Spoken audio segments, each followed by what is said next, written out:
Yeah. Pressing OK in 3, 2, 1, now.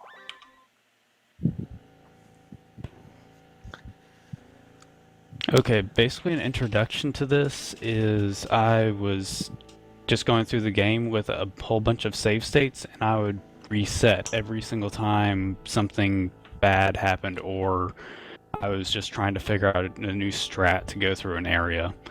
A lot of the beginning, unfortunately, I didn't really plan out ahead of time, but it's more later in the run where most of my better strategies will come into play.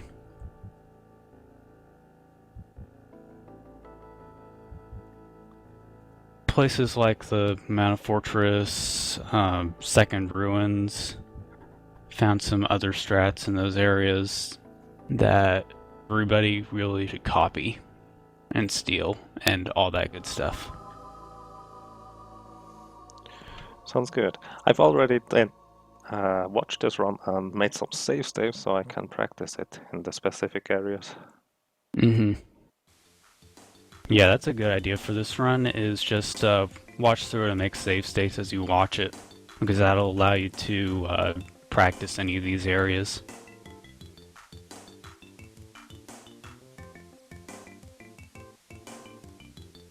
Also, Yaga, you might want to turn input on so that people can see the inputs.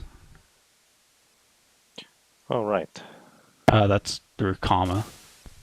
That's the default button for that. Oh, that's even better. I don't have to look for it then.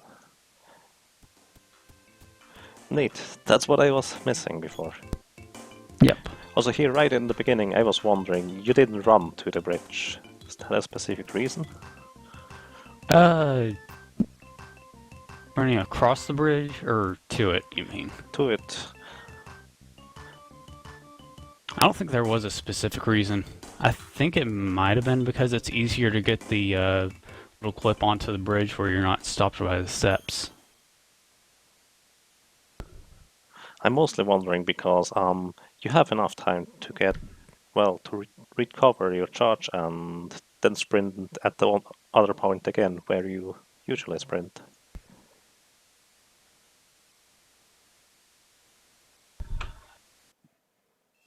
That's also what I mentioned in the forums.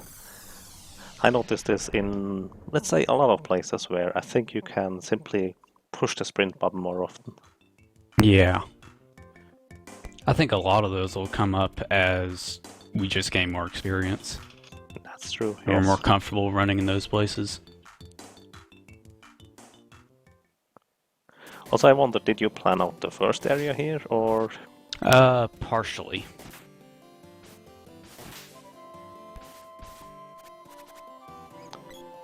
Every one of these rabbits I kill here is basically planned and guaranteed. If I were to do it over again, I probably would have manipulated another rabbit to appear right there at the end, so that I could get, what, 5 kills in that area? And then I'd have 7 for the first part of the game. And 7 is the perfect number to get, because then you'll get the Mantis out for 8 kills, and then you'll have 3 more kills on the way to the Water Palace. So I think that's the best way to do it without wasting any more killing enemies. I agree on that. I think it's quite interesting that the beginning of the game with killing the enemies and finding the optimal path to spawn and despawn enemies is more or less the most difficult part to plan, in my opinion. Yeah, and part of that's just because of all the possible spawns and despawns. And we're not exactly consistent with our movements, so that's kind of random right now. That's true.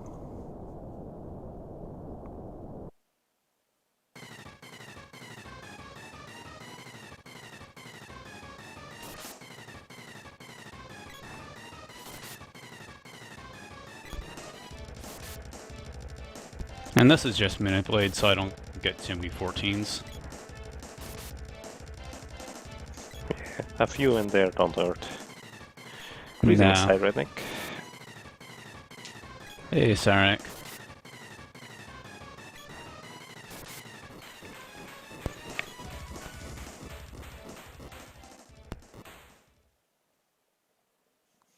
Now, when creating this, what was your focus? Was it more on bosses or general strategy or both?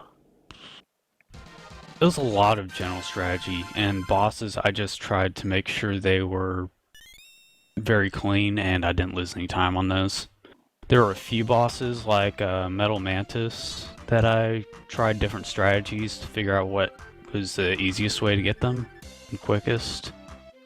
Like with Metal Mantis, you'll see later that I actually manipulate him the same way I do Mantis Ant, getting the standard slash and getting him to do that little side slash when you're right next to him.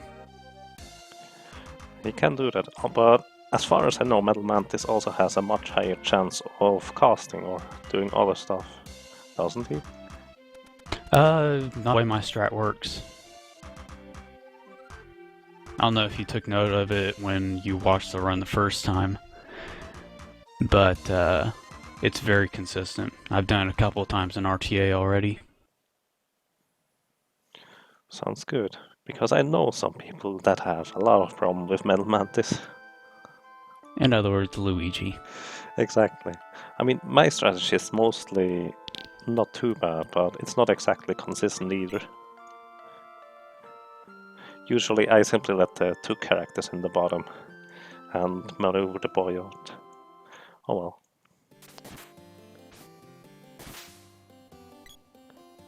Also, I wonder, can we make this second rabbit spawn consistently? That would be faster than the flower. I'm not sure how that happens. It's random for me right now. Although for some reason I think I get the rabbite more than the flower. Really? I think it has something to do with the way I kill that first rabbite.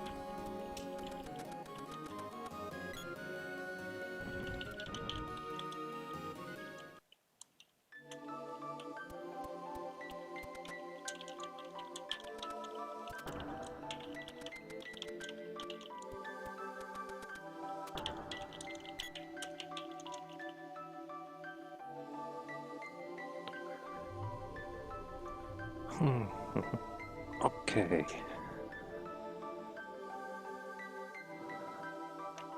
I wonder, can OBS have push to talk as well?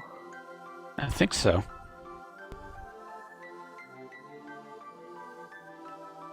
Yeah, I'm pretty sure that's an option. But it's harder to do that when you're playing a game. Yeah, that's true.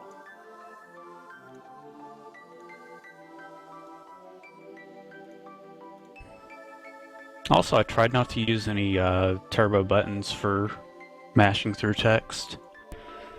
So it should be somewhat humanized.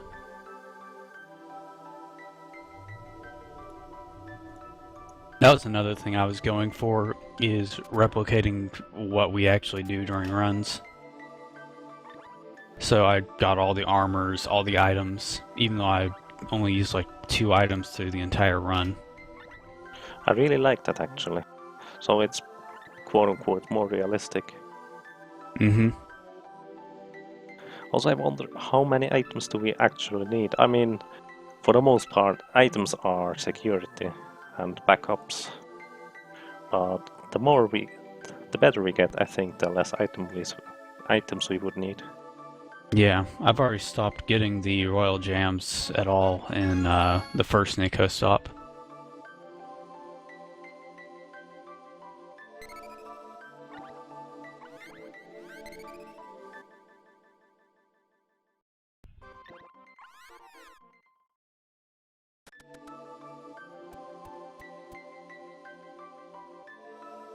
Also, oh well, I guess that's upcoming anyways, with the wolves.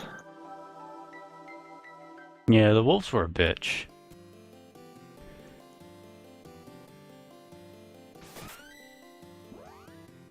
Let me put it like this, I didn't time it, but I still think killing that second flower there is fast, because it only takes 2 hits.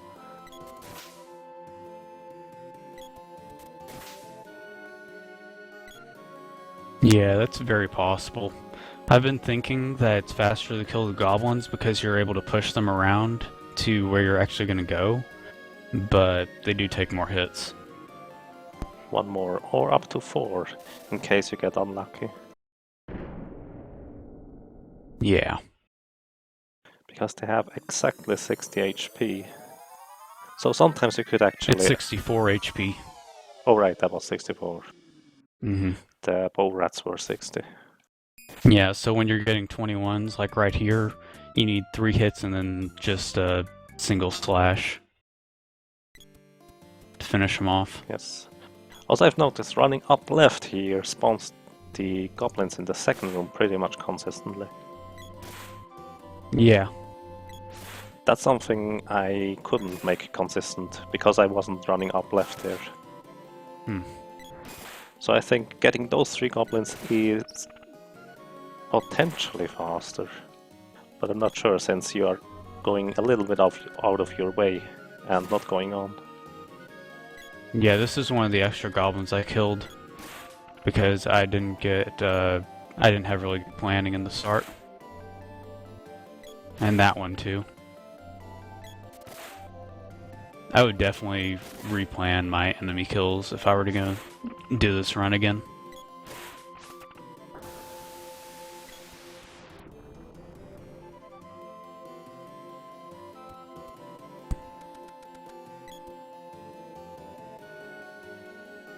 I always hope for this goblin to spawn and kill him while waiting for the slime to get in a safe position. Yeah. My thinking at the time was not to trust that goblin spawning, but it actually seems to happen more often than not. Well, for me it's mostly, let's say, hoping. I guess it's about how the bats behave in the previous section. And generally I would say that you want to have the spear leveled up by this point. I guess that wouldn't be too bad, because that's quite a lot of running you can do. And then you dash up to that goblin and you can hit the switch after just pushing him a little bit.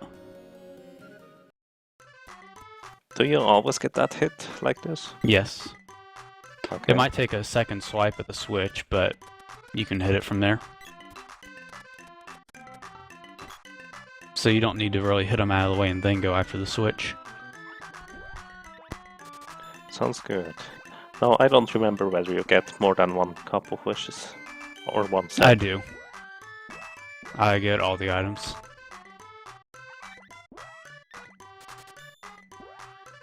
I remember this part being a bitch because I would always screw something up. How long? Little silly mistakes. Okay, how long did it take you to create this save state run? 3 or 4 days. I started on it late last week and finished it on Sunday. Nice.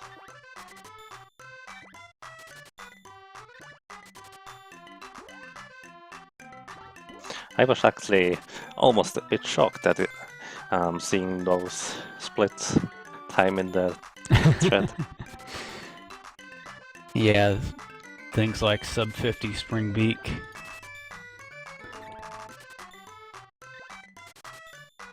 I wonder how far we can go to that time, realistically. Do you think sub 2 hours is possible? I think it's possible, but not for a while. Simply because there's so many things that can go wrong. And when something does go wrong, that's an instant cost of about 20 seconds.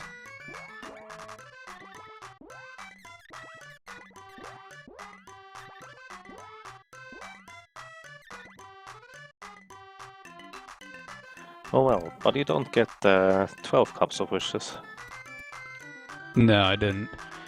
Eventually, that's what I'd like to skip, is not getting any extra cups of wishes. Just the standard 4.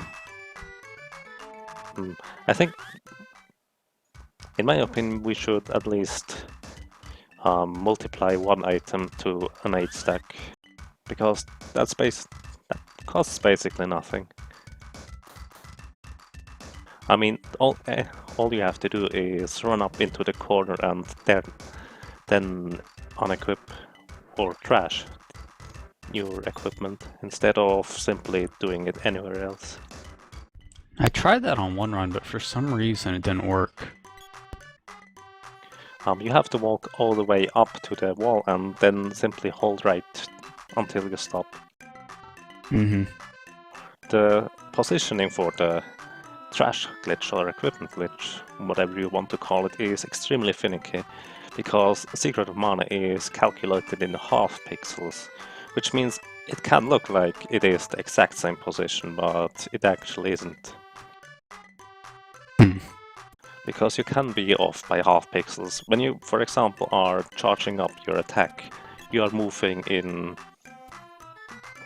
an I think uneven number, odd number, whatever. In any case, you can get much nearer to the wall when you're charging up your attack, for example. Yeah, you're only moving at 1 pixel per frame. Or normal movement is 2 pixels per frame, and dashing is 3. That's actually what makes the guard skip in Southtown so unpredictable. Is because of dashing, moving you 3 frames. Or 3 pixels. Sounds about right. Now for the fruit salad here. You didn't go for the, Yeah. let's say, he stays up, etc. The way Luigi eats the double hit at the end.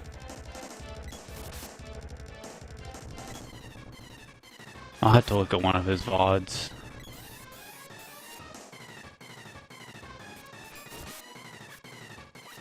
I got it there, but that was just such a tight timing. Yeah, it is extremely tight. And sometimes when you do that, he will unburrow and immediately burrow again with the get hit animation. Which is why I usually prefer to go for the he doesn't burrow again state. Yeah, the double hit on the spitting motion is definitely a lot more reliable for me.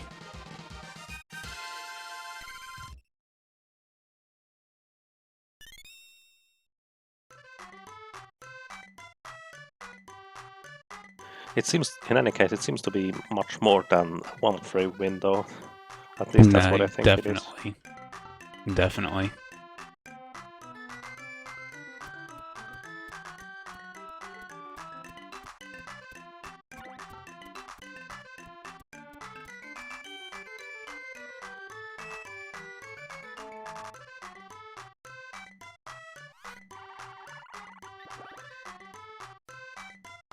And there we have the sprite.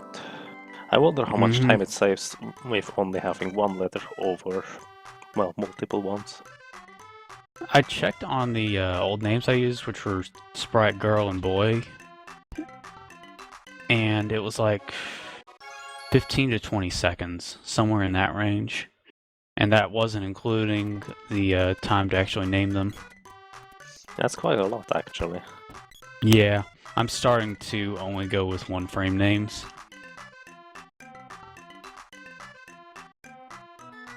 Because it probably costs about 30 seconds for names. And it's 1 frame for character. Yeah, per time they are mentioned. Yeah. And I just went to some guy's script FAQ that had the entire script in it, and counted up how many times Boy was mentioned or Sprite. So there's probably a little bit of error there, but not too much, I hope. Well, it sounds about right. That's actually clever, I didn't think of that.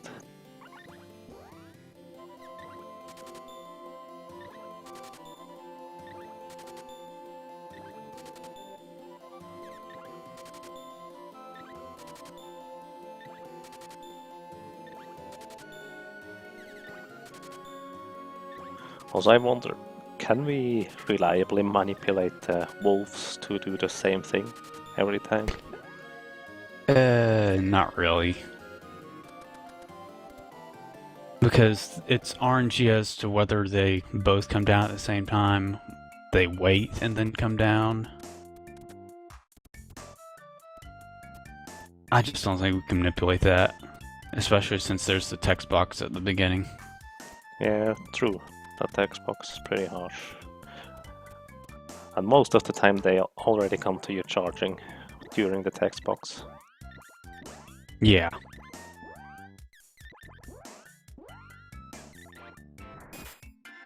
Also, I wonder, did you actually check whether last hitting the lullybots makes a difference for weapon experience? No, I didn't actually. Because they per default, because they are lower level, already gave half the weapon experience. I'm not sure whether last hitting This them or is not another last area where I messed up all my enemy kills, and I could have skipped a bunch. Okay. This was just a very bullshit fight. Yeah, the wolves fight here is pretty much perfect. Yeah. Looks very nice, actually.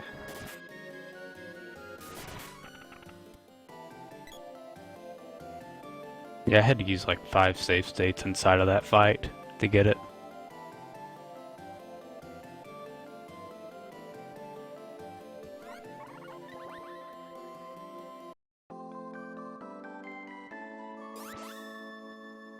Also, if you dash fast enough there, you'll run past that arrow. But it's just a couple frame window.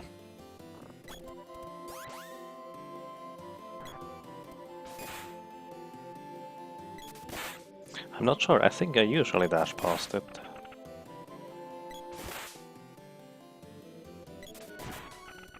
Also, it's quite weird. You cannot push that bow right there towards the switch, because there is somehow something in the way.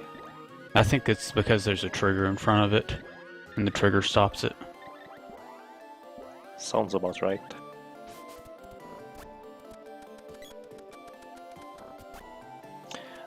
I wonder, why did you give the spear to the girl here? I didn't see any reason to keep the gloves on her. And I might as well do everything within one menu. Alright, you just equipped her.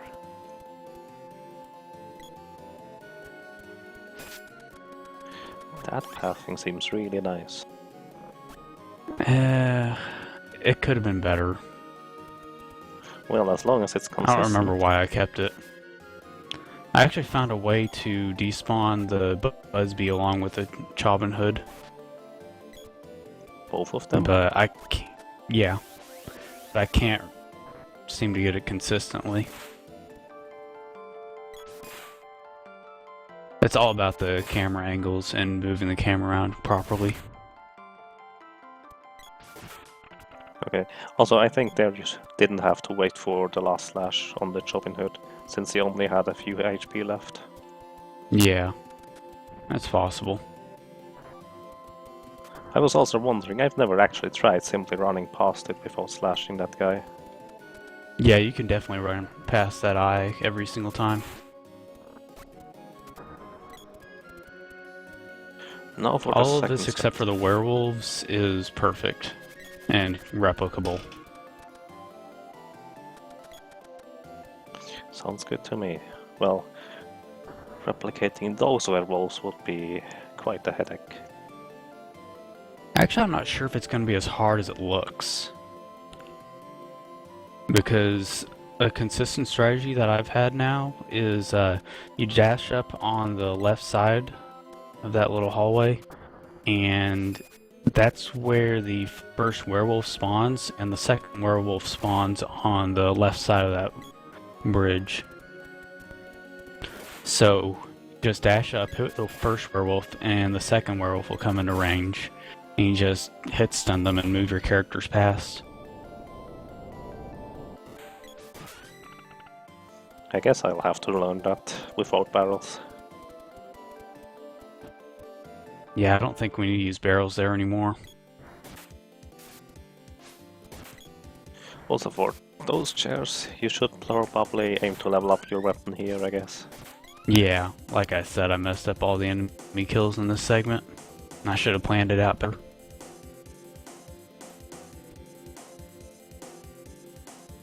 Also, for the most part, I think it's reasonable to use two controllers to navigate the room before the, well, room with the chair, where you have to hit the switch to split up your character party with two controllers.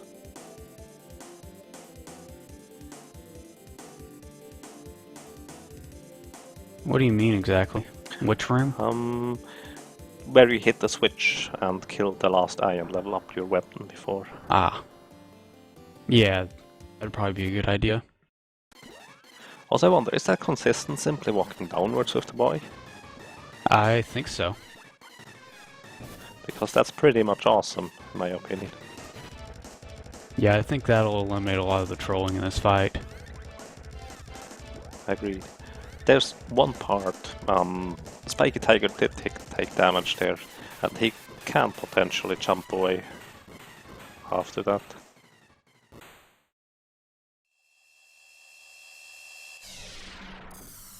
But other than that, I think it's really nice. But I wonder what happens if the sprite does not get unconscious. Will the sprite start hitting him? Yes, the sprite will hit him. And actually that was a problem I encountered in the run, because I did that fight really quickly, because if I'd been like 2 frames slower on that, the sprite would have hit him and the attack would have been nulled. So I had to get really precise timing on that in order for it to work. Basically, I just bullshitted the fight because it would have gone badly if I hadn't.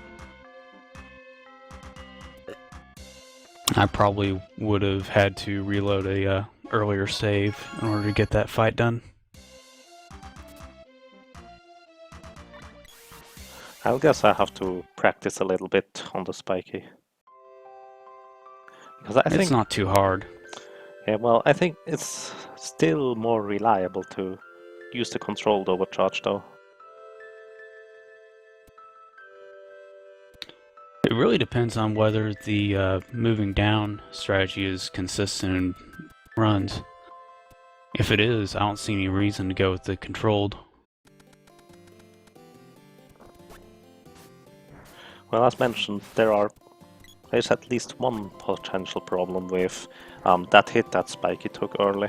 He could simply jump away, and the other one I see is, in case the sprite does not get unconscious and stands up right away, he will also hit the Spiky Tiger once more, so he has another chance of jumping away.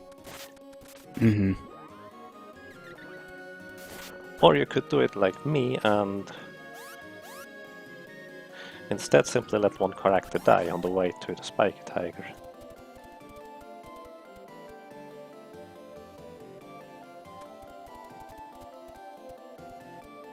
Also, I wonder, in this screen here, you simply walk upright. Yeah. Is that intentional? I walk there in order to have the whip fully charged for this room. Okay, is that necessary? I find it makes it easier to hit the if-ish. Okay. I think I usually get a hit anyways.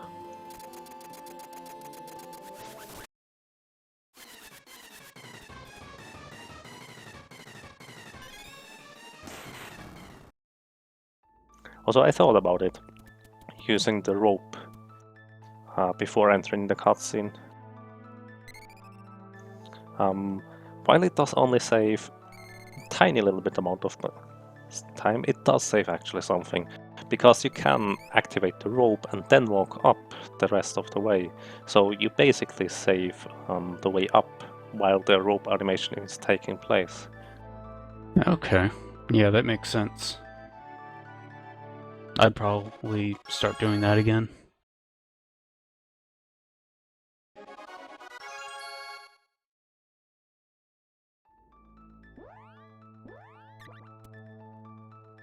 I probably should. Yeah, I probably should make a timing though.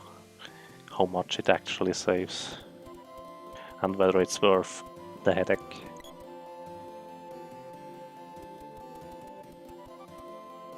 Also here, if you move your characters down right and then dash down left, it keeps your AI from dodging enemies, so they don't get caught on anything.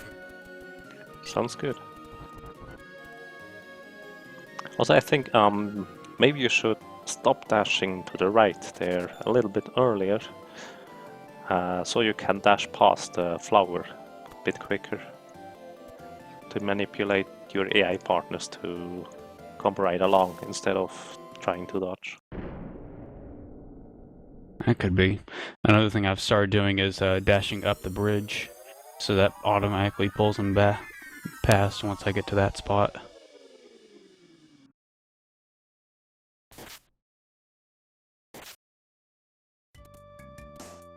Can you dash upright there from the bridge?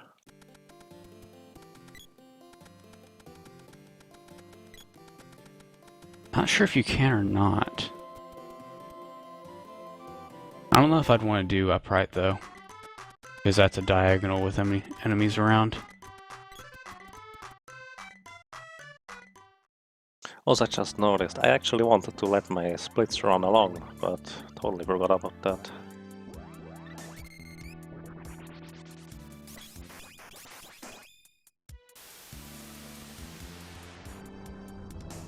Well, I guess I simply let them run to get individual segment times though.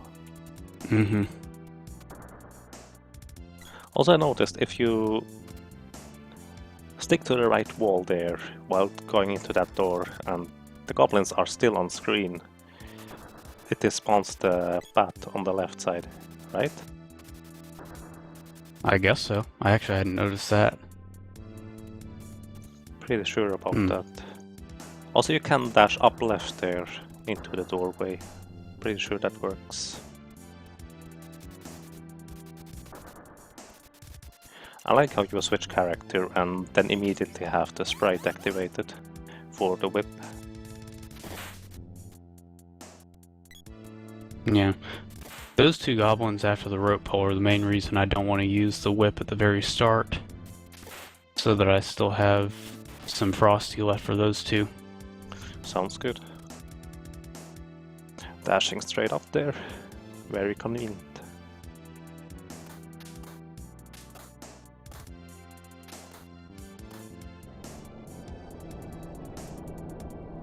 And this is just the standard quick kill that I found a while or so ago. Is that consistent? It's consistent unless you get a bad damage roll. I mean, that's all there is to it.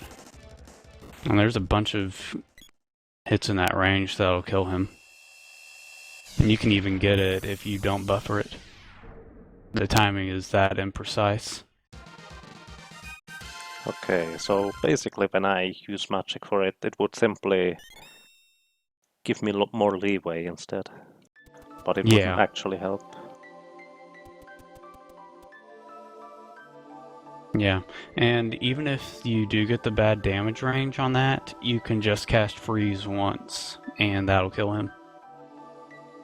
Because the attack will do something like 790 damage, and he's got 850, I think. Sounds about right.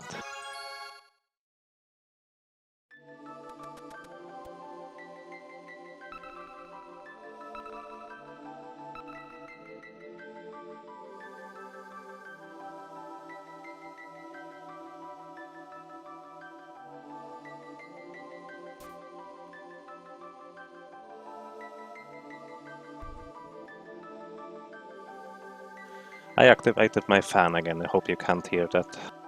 Nope. It's way I too hear hard nothing. here.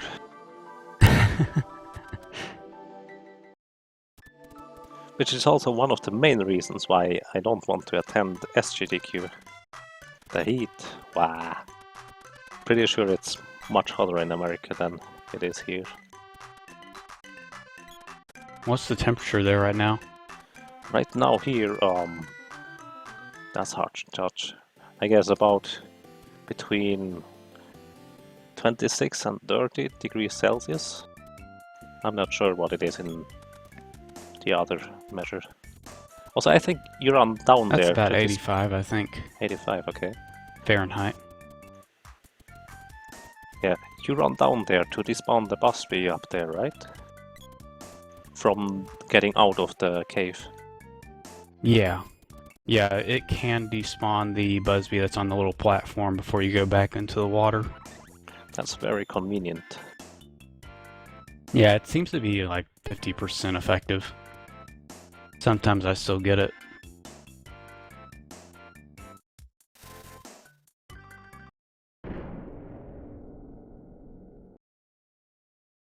And also, that entire Guy's Naval area is a great place to keep in mind that when you're walking in cardinal directions, up, down, left, or right, it will make your AI characters follow your route more precisely. So that will keep them from getting caught behind certain things, like rocks, or not making it through the exits from the water. So instead of walking down right, you walk down and then right, for example? Yes. Okay, sounds good. So in general, if you can, try to avoid using any diagonals. Especially when there's enemies around.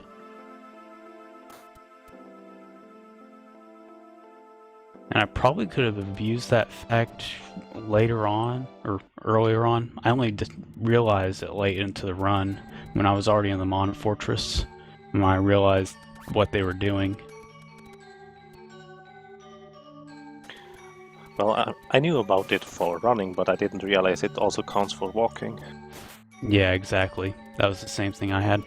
Also, dashing up left here despawns both of the Tomato Man that can spawn there. Oh, okay. And you already know about this dash up left. Despawn that Tomato Man. Oh, that's nice. I wonder whether that's an accident or intentional. So basically, Not sure. spawning the sword in the previous room by running up left despawned the Tomato Man. Mm-hmm. It's pretty neat. So that's 2 spots in a row that you should run up left. Exactly. I wonder whether there are more spots like these.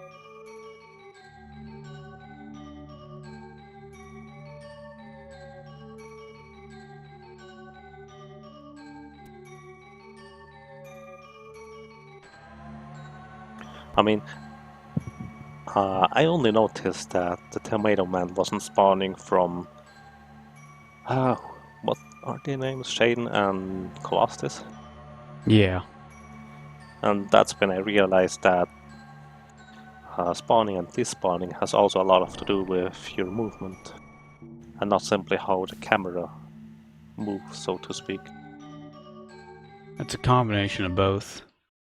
Now on this boss, all you need to do is get the quick charge up as fast as possible and release it when you've got the whirlwind or the lunge, and it'll be an instant kill.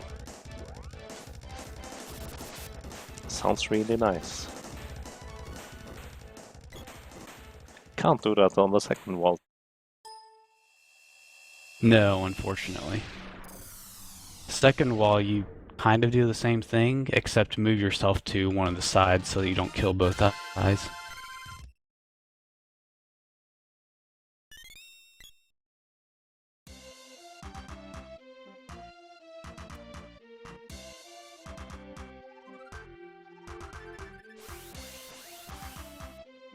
Also, that was a level 4, well... How do we call that? Level 4 charge whirlwind? I call that a 4.2 whirlwind. Okay. Sounds good.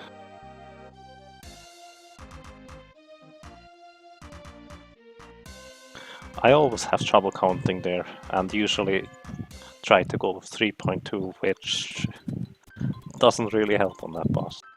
Or most bosses when I try to get whirlwind. Because anything beyond 2 is for me simply backup. I usually simply use 2, which isn't quite as powerful. I'm not sure how much of a power difference there is. I think it's around 100 damage. give or take. So for most bosses it doesn't make a difference. However, what I noticed on the vampire, it does make a difference. Okay. Because I need one more hit for the vampire with my charge level compared to, well, the one you use.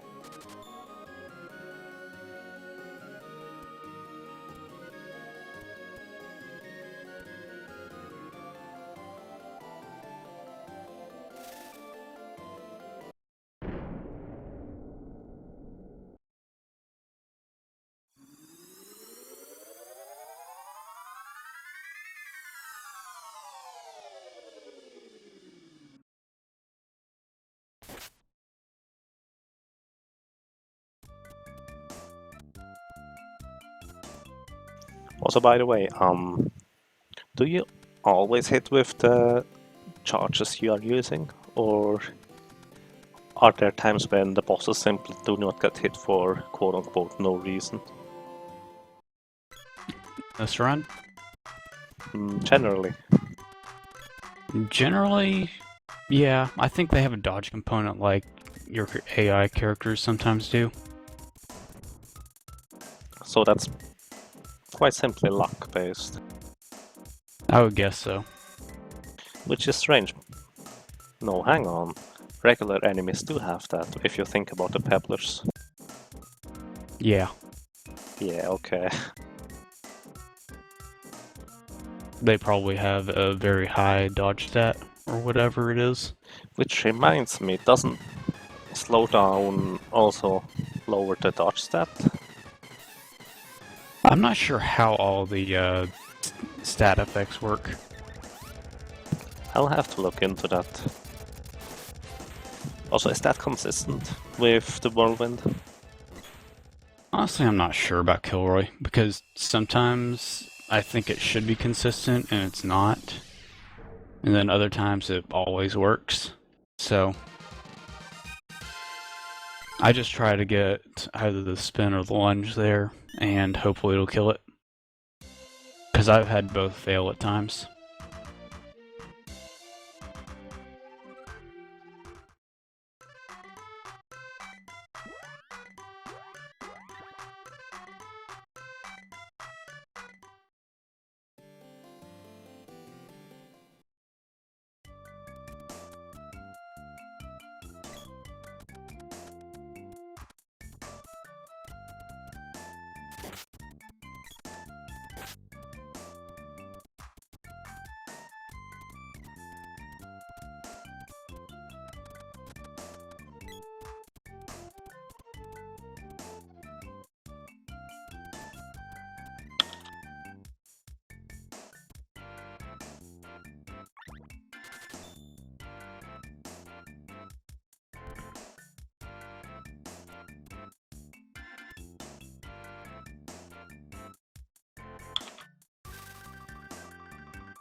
My splits are really quite misleading.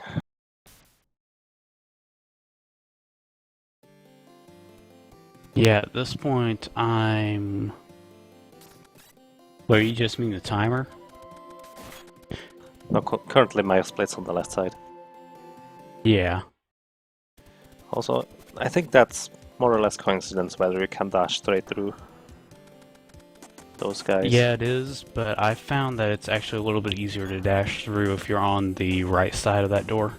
Okay. Because that first water thug, he has to move further over in order to block you.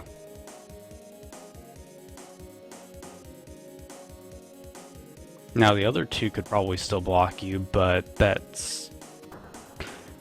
You at least get further down the hallway before you get stopped. Sounds good.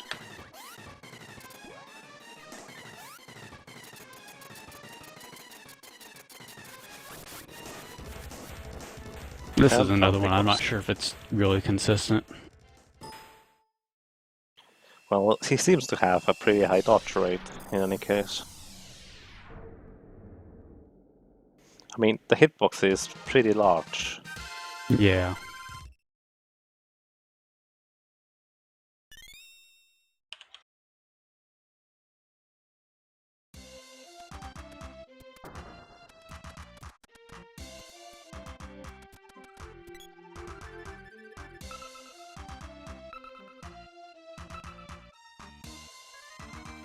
And for this one, you don't have to talk to Gemma. Correct. Which is, I still wonder how I messed that up. Because I tested that. I tried to talk to this guy, not talk to this guy. I thought I tested not talking to Gemma, but obviously I didn't, somehow.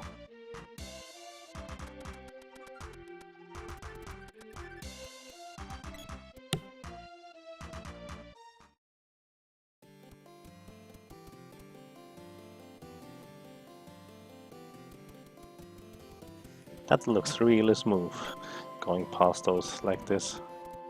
Yeah. And it's not hard to pull off at all.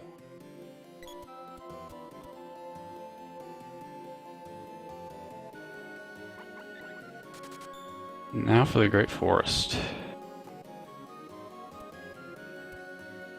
All of these in the Great Forest, all the movements are very consistent, except for the fall area. Fall is just a giant bitch. Because it has something like 10 birds that can spawn and silence you. That's interesting, because for me fall is pretty much the easiest one. Nah, the others are definitely easier. They're consistent, which automatically means easy. Like for this first Silk Hill, you just walk down a little bit and walk over to the right and then dash. And that'll despawn the second Silk Tail, and you can just dash down with the girl. Yeah, I really like that strategy. And for summer, you move a little bit to the right and then dash underneath the rock, and then swap to the boy and you can dash straight into the Pebbler village. Or Moogle village. I most certainly will steal those dashes, so to speak. Please do. I figure 2 swings on those things is a pretty good Pebblers.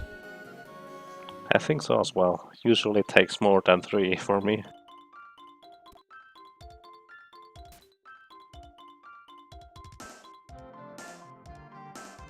And here, you're going to want to move down a little bit and then bump off that little pond so that the girl can get past that Water Thug's javelin every single time.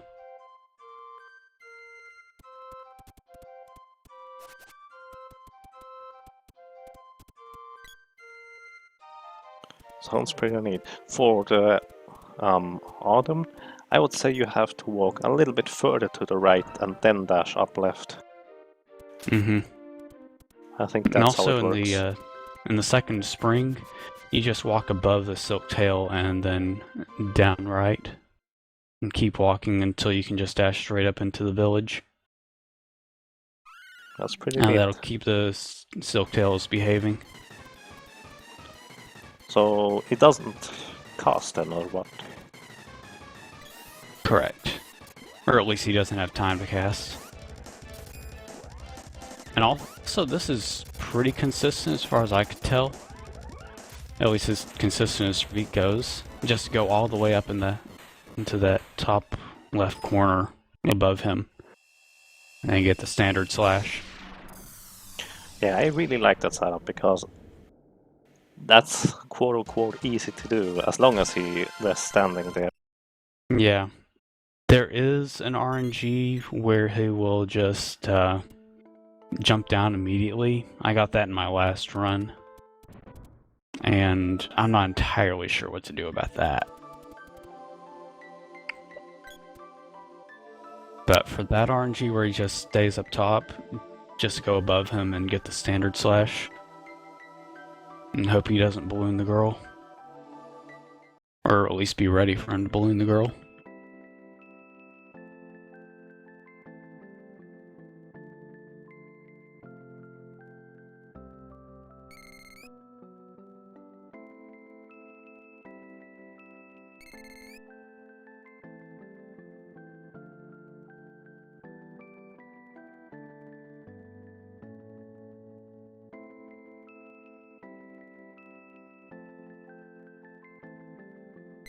I always think it's quite an interesting oversight on the programmer side that you can simply not touch that mana seed.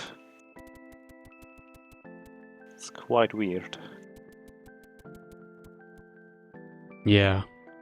I'm guessing other mana seeds are triggers for the next event. Like the Underground Palace mana seed. You gotta do that in order to get the sprite cutscene. Fire Palace, you need that to get access to the Empire. Also, right here, you want to be up right at that stone next to the crystal orb.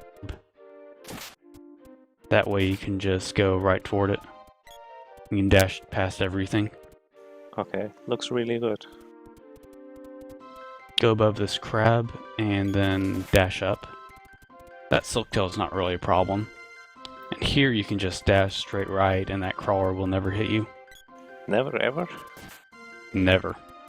Oh, okay. I will always wondered whether he can also walk upwards, that crawler, and cut off your path. Also, I wonder, is there a reason why you switch weapons, well, axe and whip, exclusively with the sprite here? Mostly it's for my own benefit so that I can remember which character has which weapons. Like I know the boy almost always has the spear, the girl almost always has the sword, and the sprite is my utility. Okay. So there is simply consistent strategy. Yeah. And I also like the girl having the sword because when you activate the second controller, it'll automatically go to the girl, assuming you've got the first controller on the boy. So you've already got your second controller on the character that has a sword for the weapon charge glitch. Sounds about right, although you can simply activate the second controller and press X instead of Y. Yeah, but I prefer Y, apparently. Well, because you're used to it, I guess. This area actually is very consistent for despawning these crawlers up here. If you Really? keep dashing to the upright, you will move the camera so that the crawlers won't spawn. That's amazing, I will have to use that. So that area just went from one of the biggest pain in the asses to not that bad. Indeed. Now only for this cave. Which is quite still annoying. This cave's not too bad.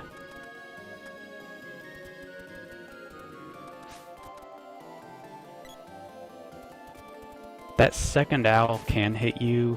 He actually usually does. I just had a good RNG in here. But the delay strat that I use is very strong for it. It's mostly consistent, yes. And I know you know this, Yaga, but if you swap characters here before the text box comes up, you can move with the character you swap to. Which is really nice to know, because it's also useful in the Fire Temple.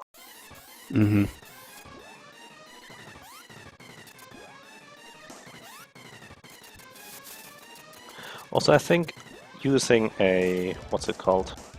Standard slash? No, not standard slash. Spell lockdown after you hit him once is more consistent than hoping he doesn't get you. It probably would be, because sometimes he can get further over toward you. Exactly. He's pretty fast, that worm, sometimes. Yeah, I had that happen in my run yesterday, and I had the worst Viper fight that I've ever survived.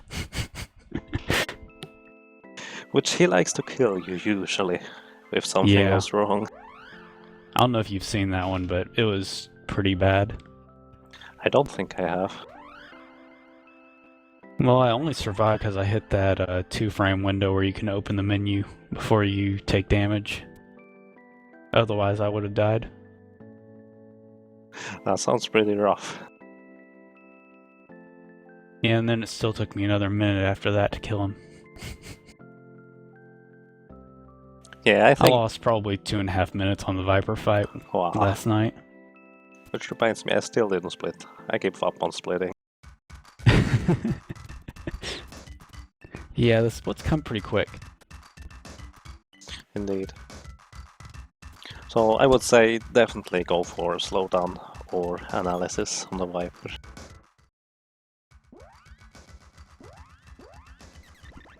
Also, here's just a fun fact. This run, as timed by the frames, would be a 154.58. But when I timed in RTA, it came out to 155.15. So that means console version is about 17 seconds faster over 2 hours. Simply because emulator runs a little bit slower. Maybe simply due to the lag in the towns. I don't know. No, it's because the emulator runs slower. As in generally slower? Yeah, SNES 9X runs at like 59.94 frames per second, and Super Nintendo console runs at 60.0 something something something. Okay.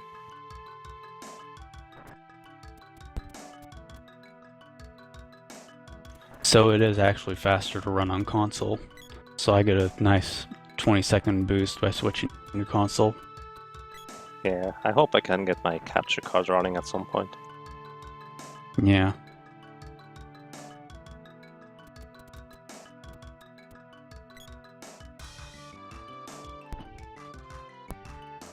Also, the run strategy through the first part of the desert is pretty nice, in my opinion. Yeah, it's very consistent, and you don't run into any enemies.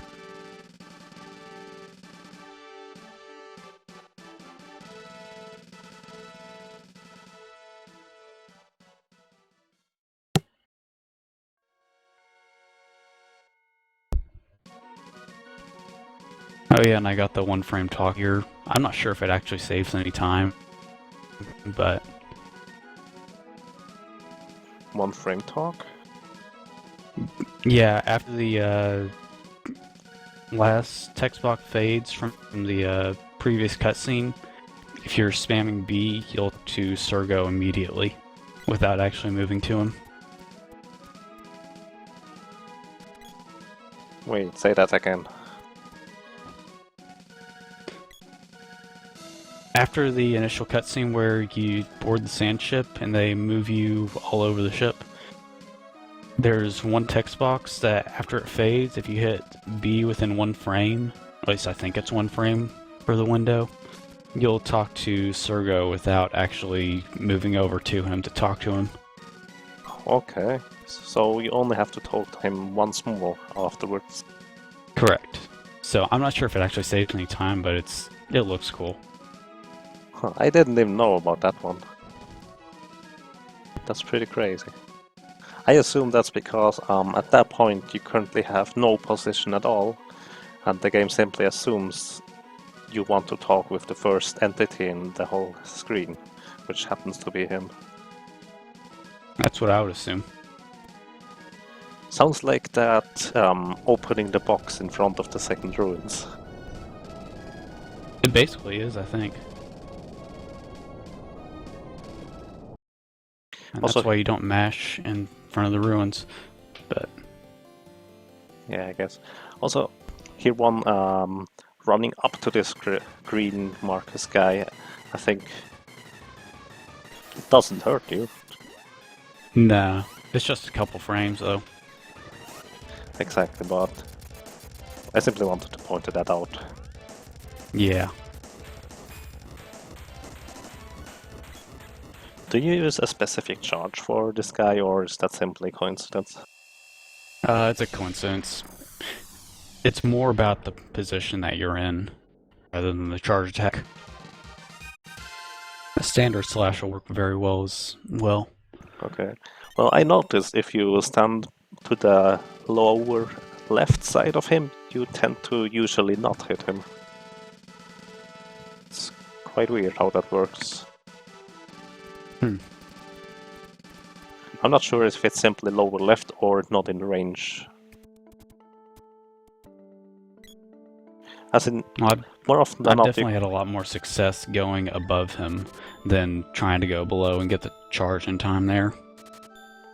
yeah, possibly. What I think might happen is you have to be near enough to him. As in, if you are too far away from him, you hear that cling sound, and you don't do any damage. Mm-hmm. You simply hit the outer hitbox somehow. At least that's my theory. I have no idea whether that's true or not.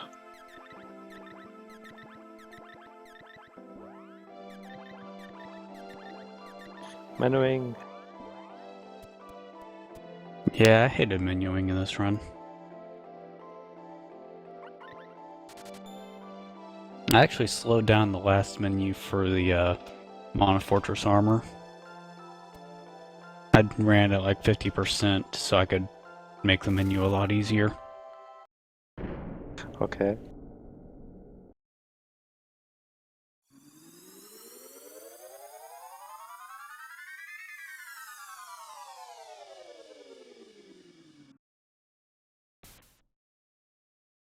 And over to the wolves.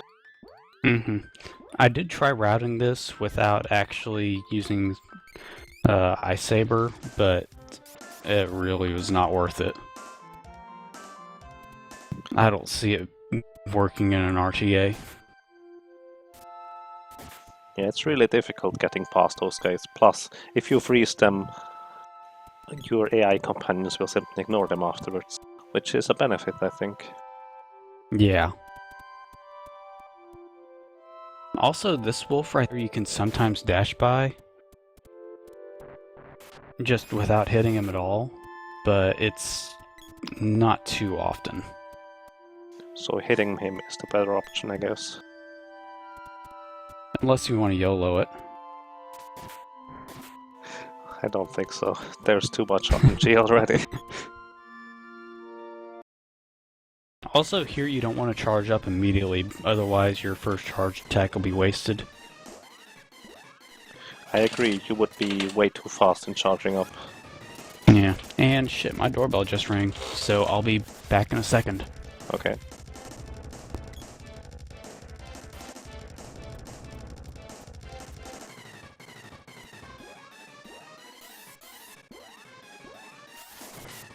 And another pretty clean fight.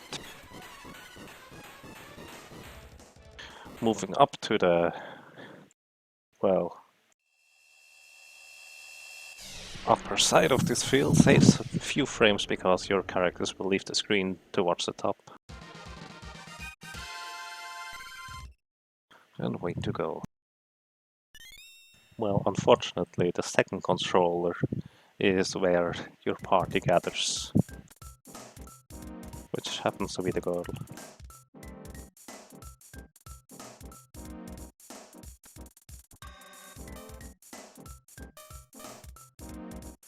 And for a very short time you will hear the most amazing sound in the whole game. Well, the most amazing music.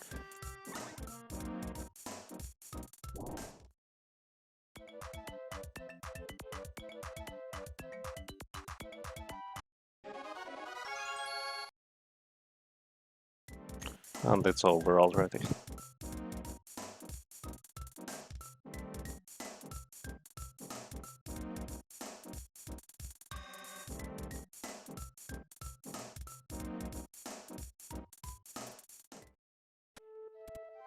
And upcoming has Stinger a very nice method of avoiding that ninja turtle. It's pretty crazy how that works. I'm back. Welcome back.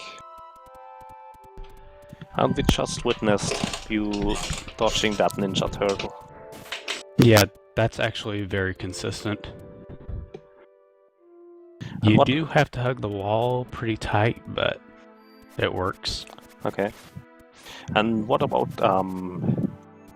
that screen with the two wolves and one thing in front of the palace? Does that always that work? one, I would just try and hit the first enemies and then dash by. Okay.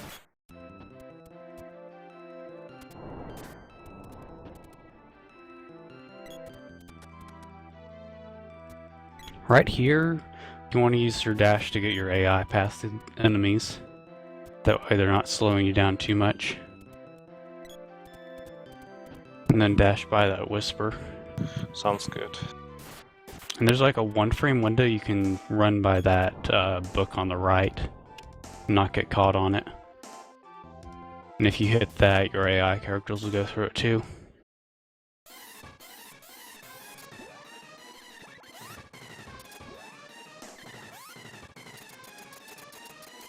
It's interesting. I think the game slows down here a little bit, as in lags, and so it's easier to hit the whirlwind every time. Here I just waited until both slimes spawned and ballooned them. There's no real reason to try and get past him otherwise. Sounds about right. Also here you seem to simply walk with the sprite.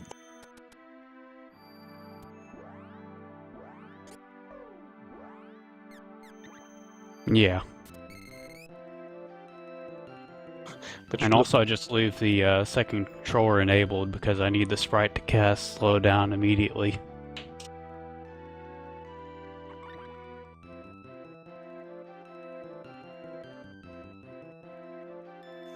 which works out really nicely, I'd say. Mm-hmm.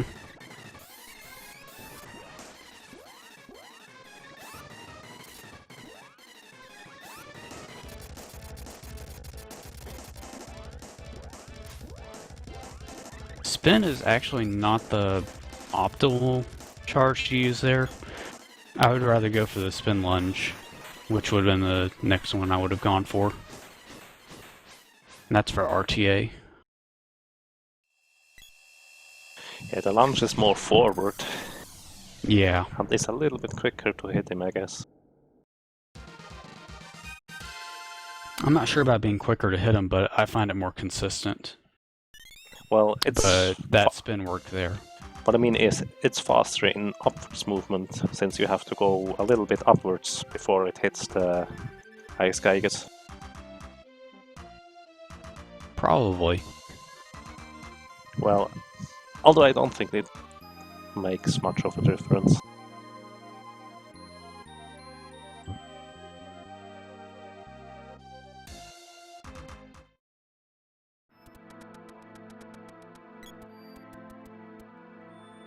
Here you just gotta hit the wolf and then dash down. Boom, and that's it. And hope the left... well, the turtle doesn't come down to you, I guess. Yeah, the turtle's the only problem there. Because the left wolf is simply caught on the stone. Yeah. And this is just a lot of hitting and keep going. Plus, you despawned the turtle there. Was that intentional? Yes. Yeah, if you scroll over fast enough, the turtle won't spawn. And those dashes right there are just a perfect dash where you can dash upright and hit the exits. Yeah, it looks really nice. I actually never realized you can dash upright in those spots, because I always assumed you get caught on the trees. Because I didn't think of them as walls. No, those are actually the only trees in the ice forest that you can do that on. Really? Okay. Or rather, the only direction of the trees. If you're trying to dash down against the trees, you'll get caught. If you try to dash left or right against a wall of trees, you'll get caught. But if you're dashing up against them, then you'll be fine. Yeah, that's good to know. Also here, a little bit to the left and then straight down. Mm-hmm. And then I also moved a little bit left to dodge the enemies. Yes. Also, you moved a little bit more to the left than usual in that screen there. Mm-hmm. So you got above the cactus to the left to exit there. Yeah. And when you're entering the fire palace, you want to dash all the way over to the right before going up the staircase so that you can dodge the spider legs.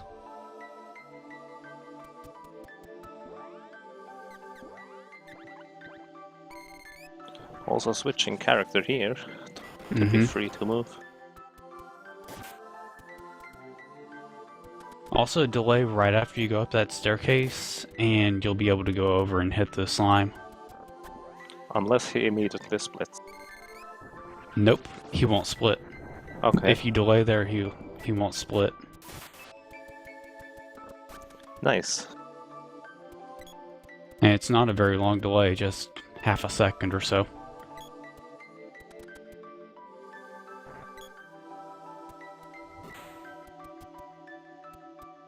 Also running up there makes your AI companions follow you.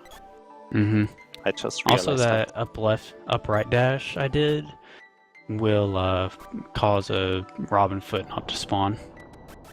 Okay. Or is it Robin? Yeah, it's Robin foot. It's simply a green bow rat, whatever. Yes. Actually, I think it's more of a chipmunk. A beaver, maybe. I mean, they Maybe have the beaver. tail for it.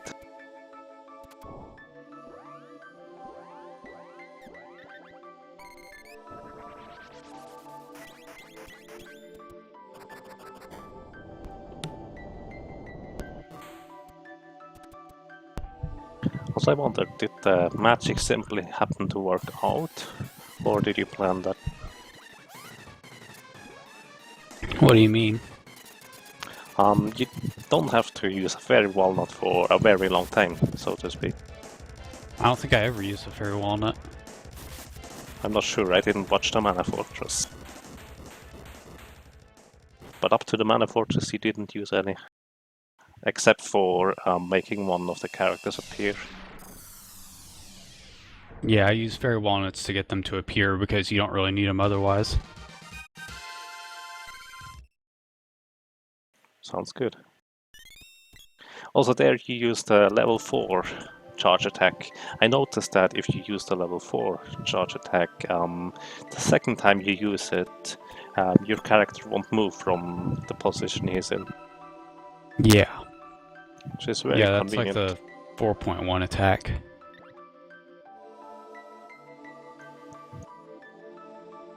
I think if you get that attack somewhere else, you will actually move. It's just that specific one that you don't move on the second charge that you use it on.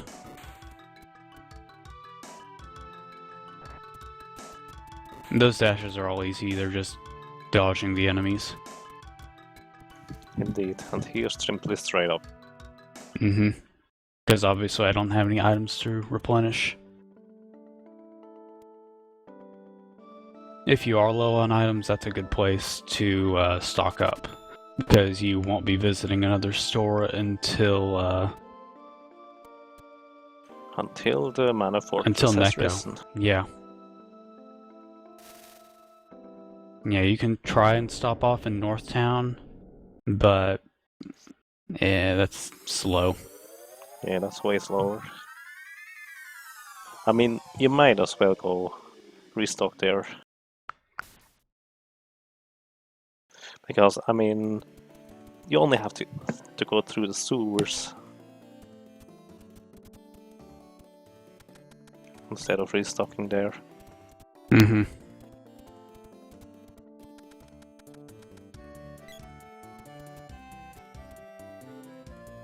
Also, I wonder if we don't dash down there, whether the skip is consistent. Because I assume going downstairs is always the same, or has the same alignment.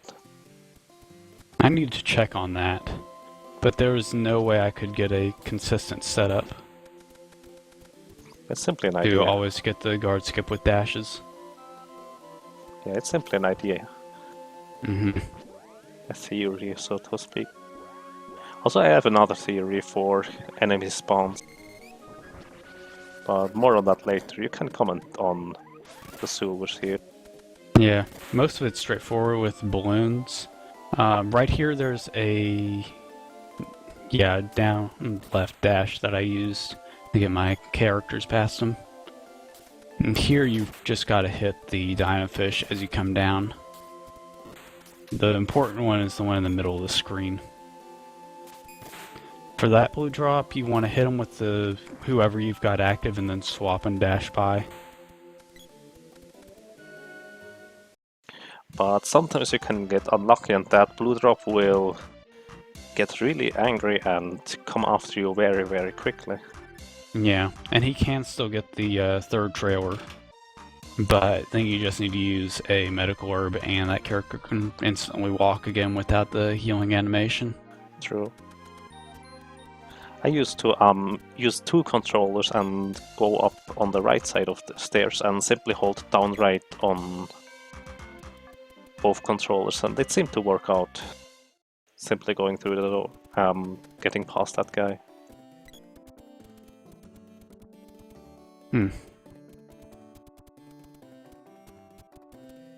Also, second ruins time soon. But my theory is on enemy spawns and despawns is, my theory is every enemy has, well, occupies a specific spawn slot. My theory on that is there are 3 spawn slots, 1, 2 and 3, and some enemies use spawn slot 2 or spawn slot 1, etc. So as long as another enemy is in a specific spawn slot, that enemy cannot spawn if he would spawn on this slot. If you know what I mean. Yeah, I think I'm understanding you. It's simply a theory, but Mm-hmm. it might have some value. I'm not sure about It makes that. some sense. That would explain why certain enemies get spawned and others don't. And I have a phone call. Phone call. How unfortunate, just in front of the second Phone ruins. call from unknown name, so I'm going to ignore it. Oh, that's neat. So you have time to come and take the Yeah. ruins. Yeah, that first dash is consistent as long as you're within 2 pixels on that. It's a 2 pixel window that you have to get on the right pixel. I said pixel too much. Anyways, on those dashes, you just want to move over to the right and then down. And because you're dashing straight down, it will, it'll force your AI characters to walk by. And on that narrow hallway, if you dash up left, or rather up right, hopefully your third character will get frosted because then you can just kill him with the medical herb. So basically use one medical herb for, well, getting past that room quickly. Mm-hmm. Which is much faster than casting balloon. Yes. But for the blue drop switch room, I always cast balloon there because those things are a pain in the ass. Yeah, it would be quite simply pure luck whether you get frosted or not. Mm-hmm. And after this switch, I swap to the girl to go through the door.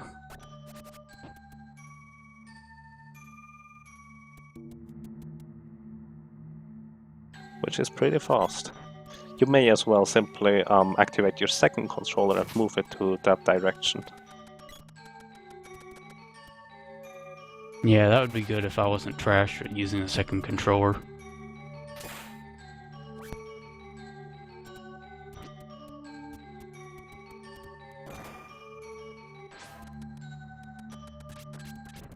That was a pretty nice spike room.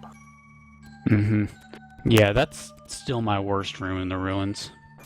Also, there's another pixel you can dash on to open that door. I think maybe dashing up left with any character and then simply walking into the door might be easier. It'd be easier, but probably not as consistent. Also, the strategy's not really that consistent. Well, if you can get a normal slash, maybe. Yeah.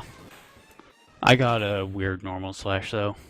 It was one of the late 4s.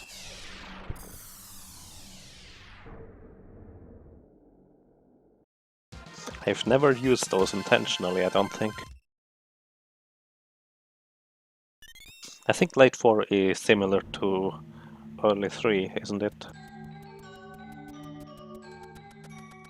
So it's It might be, I'm not entirely sure. I guess it's just past animation attacks or whatever you want to call those. The charges hacks. Exactly.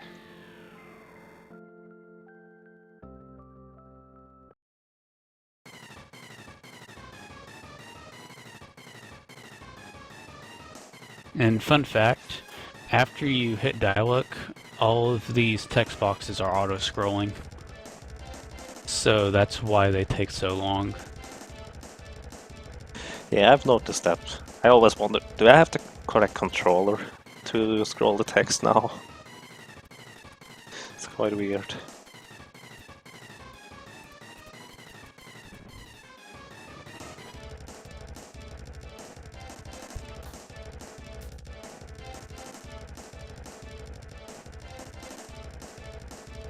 Also upcoming the vampire fight, as mentioned, if you use let's say 2.5 charge attacks, it takes one more hit because they are not quite as strong.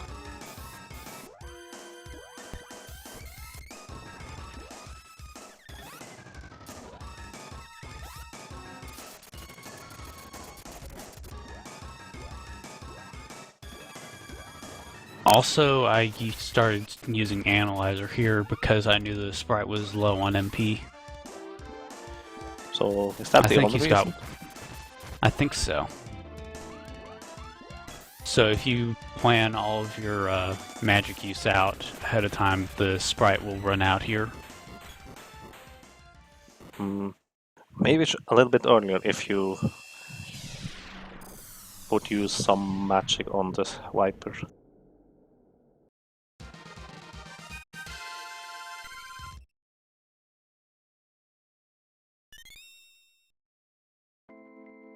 But I guess that's a minor concern. You should notice it at some point.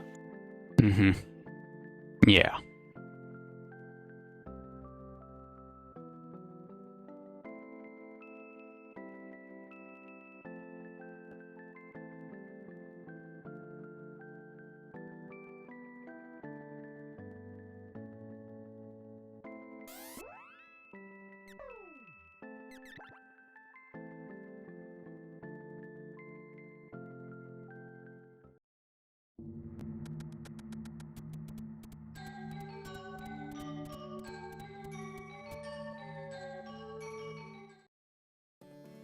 Also, by the way, I tried a little bit on skipping the 2 guards on the left side of the stairs.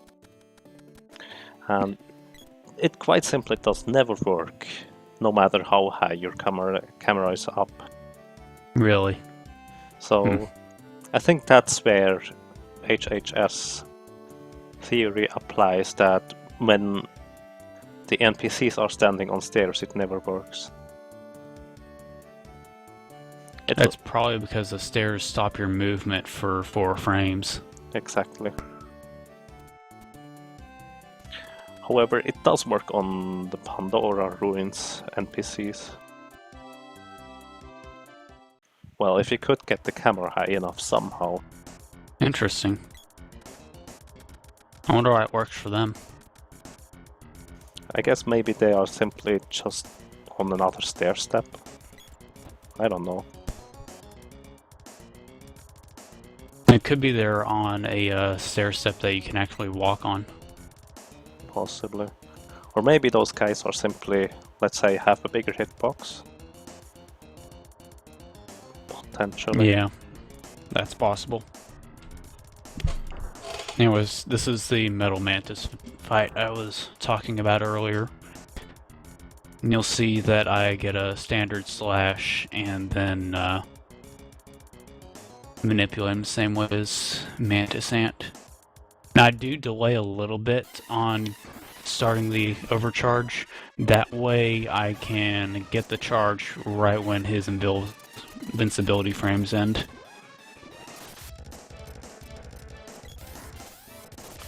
That's really nice, actually.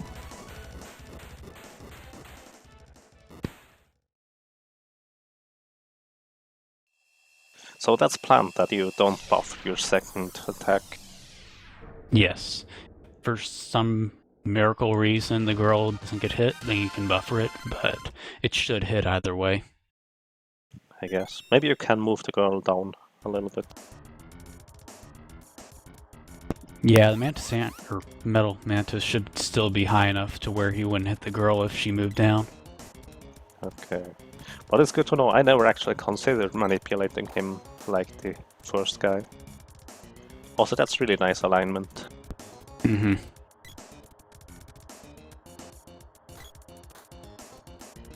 I do a down right dash there in order to despawn the guard that's right in front of the doorway. So that little dash there despawn the guard. There's a guard in the front of the doorway? Yes. Okay.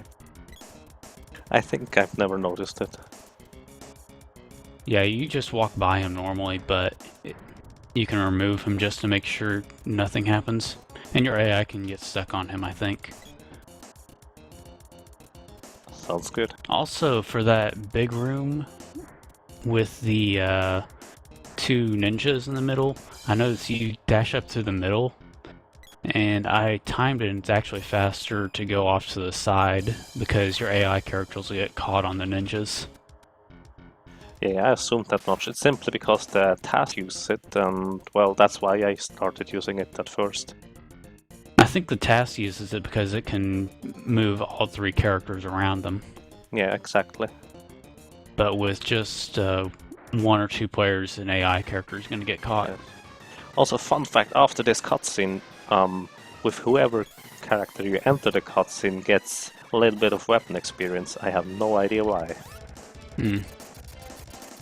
I mean, for this fight, you want to swing your spear when the mech rider starts moving down, because that'll get the standard slash charged up exactly when he reaches your range. Sounds good. I didn't pay attention. Did you start charging immediately when you entered the fight? No, I just walked over to that bottom area, and then the moment the mech rider started moving down, I swung my spear and started charging up then. Oh, okay. That's what you mean. Nice timing. Mm-hmm.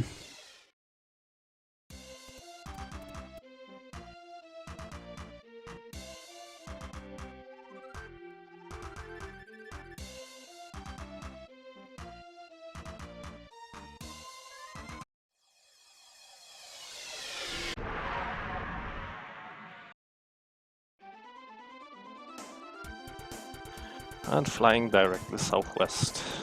Mm-hmm. I did check different directions, and all of the directions I fly on this are the optimal directions. I simply have to remember which directions those are. Yeah. As I just noticed here, you only have 1 MP left, but you can cast it again, so it doesn't cost any MP if you interrupt it. Correct. Hey, you spawned Nico. Was that intentional? Not really. It just happened. I mean, it spawned the second bomb bee there, which is quite convenient. Yeah, I'm not exactly sure how that happened. It might have just been the speed that I did the skip with. Probably because I guess the other enemies didn't have time to catch up. Makes sense. Mm-hmm.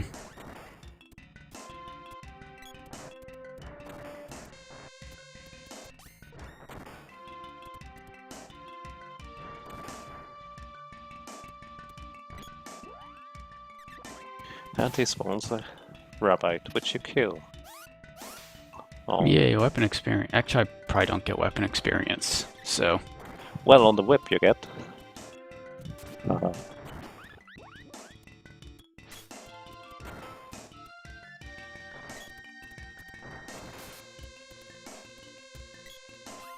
Or on the axe. I'm not sure that's useful though.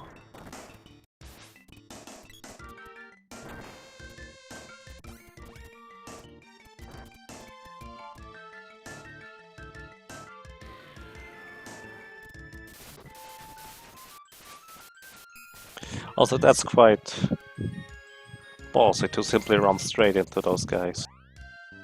Yeah, I'm not sure if I'd do that in an RTA. Arguably not. I think it's actually beneficial to let one of your characters die before you enter that screen, so you can run straight into the enemies while the other character is reviving. Mm-hmm. Yeah, but you don't want to revive that character who was dead when you walked in. You don't want to revive him right away. Otherwise, the doppelganger won't fade away. Oh, okay, I didn't know that. Yeah, it kind of screwed me in a run once. Because I walked in with the girl dead or some. It was either the girl or the sprite. I walked in, revived them right away, and got the boy and the sprite killed. And the girl doppelganger was still there. Whoops.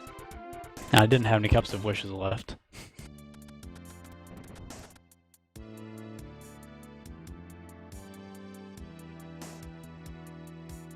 And this watermelon fight is exactly the same as what we worked out on the forums.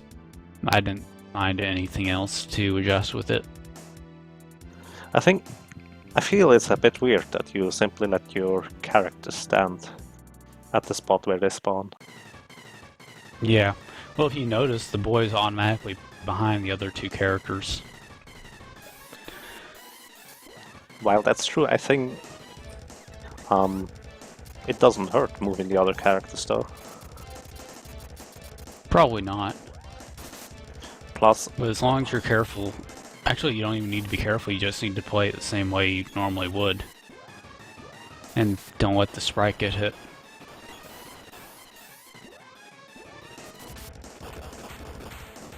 well, I guess at the last part there, you would have gotten hit with the boy. In case you would have missed, Yeah. that would have been bad. Also, I think it's mostly about how near you are to the center, as in the horizontal position. Mm-hmm. So it's not only the vertical position you have to concern. I guess. I simply walk up left with my second controller. It doesn't hurt at all. I guess that's simply an advantage I have. It's pretty easy for me to move with two characters at once. Yeah, I just don't want to take the time to go into the menu and change all the controls.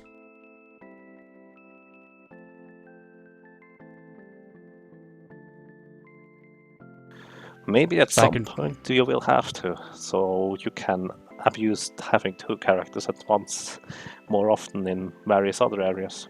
But I guess we are quite a way off that optimization level. Or I could just figure out how to walk with two controllers on the standard default settings, and then I won't even have to bother going into the controls menu.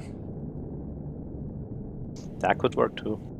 I guess if you set the controllers on the floor or, well, on the desk, that should be reasonable if you simply use your fingers. Mm-hmm.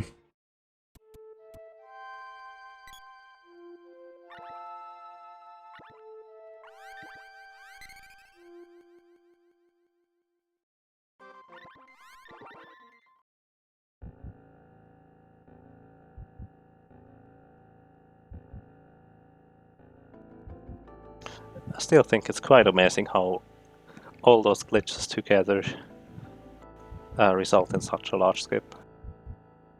Yeah, it's pretty neat.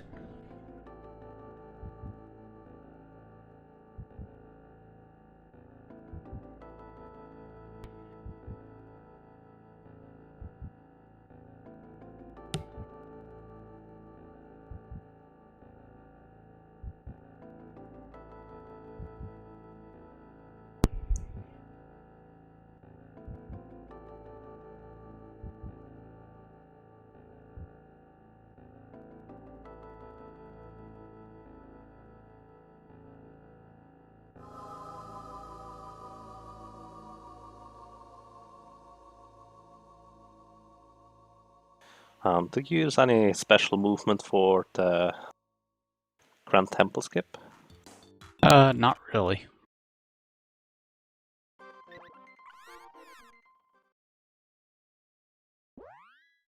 Most of it was just very precise movement. You gave the boy a fairy walnut as well. Yeah. I didn't Yeah, notice like I that. said, I used both of those. That way I have my healing items for when I actually need them. Makes sense. Although, I would rather use healing items, I guess, after the last experience. Yeah, but you can just restock at Neko. Well, if you don't forget about it. That's true, I I guess. automatically restock all of my items at Neko. Which makes sense. Now, the one thing I have no clue about is this area right here. Sometimes when you hit the rope pole, this boy will move like 5 pixels, and other times he'll move just 1. And I didn't really understand why. That's actually pretty easy to explain. Secret of Mana operates on a 5-frame rule, so to speak. So, depending on when you hit the rope hole or when the your sword slash actually connects with the rope hole, the event can take longer or less long until it executes or stops executing. So it only checks for events every 5 frames, so you have only that much time, so to speak, Okay. to move through the walls. Also, here I got the boy stuck, but the girl was able to move. Indeed, that's what usually happens. Okay, I wasn't sure. I actually didn't even know about that until I saw you do it on stream, like the day before I got to this area. Okay. Oh yeah, the sprite is dead. We killed him. We don't need him anymore. So he's still invisible. And this is the normal Hexa strategy. I really like how it works out that you can simply chain cast and, well, never get hit. Yeah. But one thing, I usually opt to not go for the whirlwind attack here, because it can sometimes simply move the boy just in front of the girl, and so he gets hit by attacks. Yeah, I usually go for the spin lunge instead. But this is what I got when it worked. Yeah, it's a little bit riskier, but it's not too risky, I guess. I mean, it's better than not getting any good charge attack.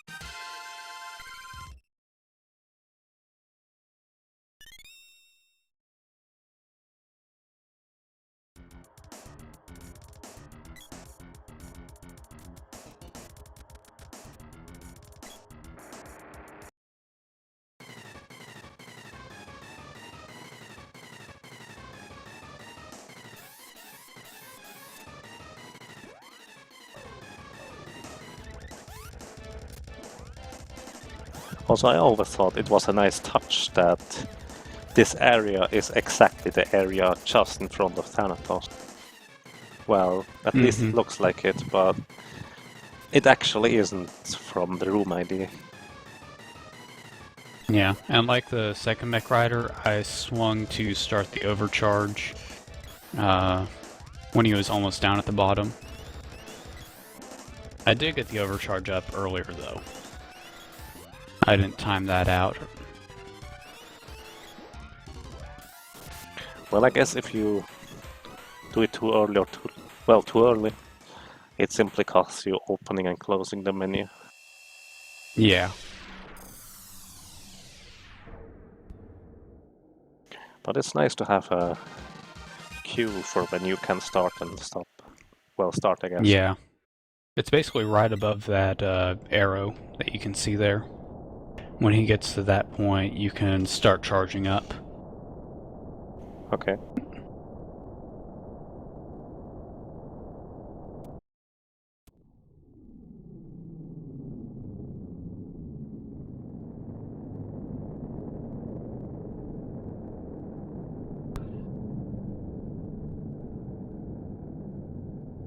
Also, I'm still thinking about walking through the wall after the little guy's death. Well, that mini dragon lizard. What happens if you get stuck with all characters? What do you mean? Oh, walking through the wall, reset? That's what happens? Yeah, I mean, that's not... Actually, would magic rope work? It would work, but it would transport you to the entrance, and the entrance is blocked off. Actually, no, the entrance is locked off after Snapdragon. Are you sure? Yeah, so you'd be fine. And this is the menu I slowed down. You can kind of tell. Yeah, it's a little bit quicker.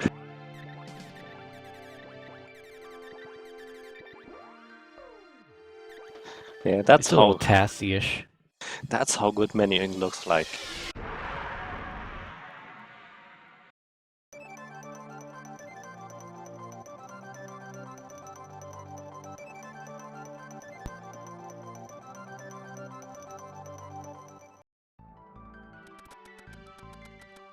Also, I just worked out a backup strategy in my head. How to... No, it doesn't work actually, never mind.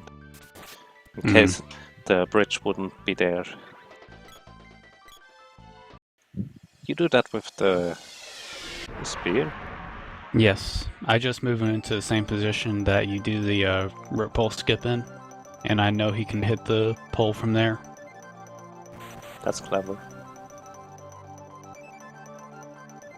Yeah, and you don't have to waste a menu going and getting a boomerang or the whip, whichever you use. I actually use the whip, and usually the whip is already equipped, or has to be equipped anyway, so it doesn't make a difference. Okay. Also, do you know how to despawn those blue guys here? It's a 50-50 chance of despawning them if you wait a little bit for the bubbles to come out. Okay. I guess it's about the turtle spawning.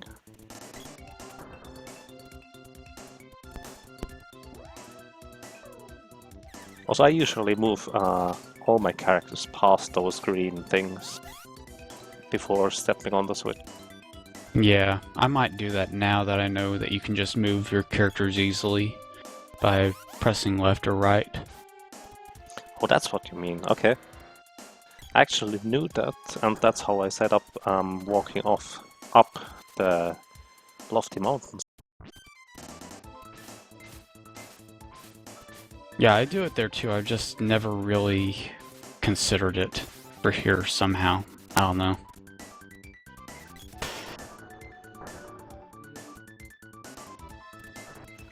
Running down left. This would throw me so much off having the girl suddenly with the whip here. Yeah, I'm definitely not doing that for RTA. I'll keep the girl having the sword, but I didn't want to waste a menu in this. Also, as far as I remember, you didn't recharge the sprite's magic, right? Correct, but you get a magic refill at Jock. You do? Yes. Oh, okay, I didn't know that. Yeah, he refills your HP and your MP. That's news to me. Learn something again, I guess. Also, by the way, there's a lot we can both learn. I usually position the girl or the sprite in front of him so he slashes exactly like that, which gives me an additional hit on the floor. I think it's worth moving your character, well, your secondary characters in front of him. Yeah. Yeah, this fight was just a lot of manipulation, and it would never ever happen in a real run. Well, I think it is reasonable. Well, unless he simply starts flying away. But if he lands, say, 4 times in a row, you can kill him in that window. If you simply have your characters right in front of him, so he tries to grab them. Mm-hmm. Oh, that's a clever way of running.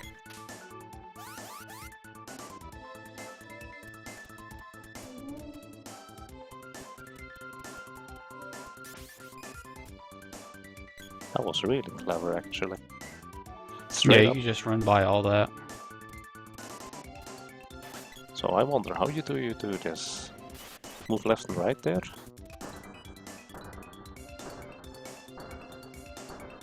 That basilisk usually costs a little bit of time. Mm-hmm. Yeah, that basilisk will almost always be there, so...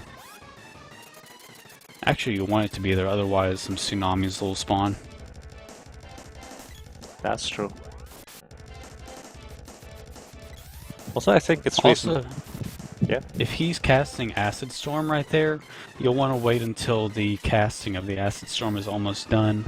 Otherwise, he won't take damage because he's in the middle of the casting invulnerability. That's good to know.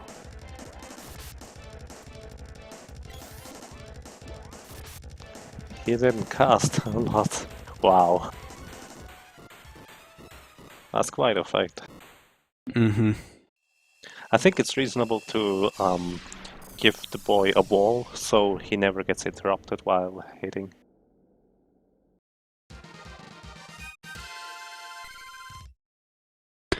Yeah, the one issue is if the wall is still there when you're in the Mana Beast fight. Because then you can't cast Remedy on him. This upright dash here despawns all the ninjas. And this upright dash despawns the sword and the Terminator. Wow.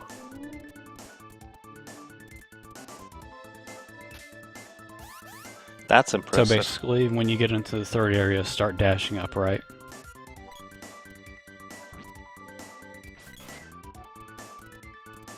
If you dash all the way up there with the girl, it'll despawn the Heckhound that's in that area. And sometimes dashing up left there will despawn a Master Ninja. That's pretty neat. I think despawning this crap here would be pretty nice as well.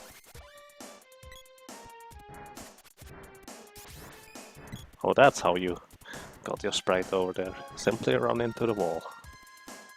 Pretty much. That Fiend's head on bridge is a pain in the ass. He loves to hit you. Indeed. So sprint upright as soon as you enter the third area. By the way, on the wall, you simply... I usually cast wall on all my characters after the slime. So it really isn't an issue. At least not in my experience.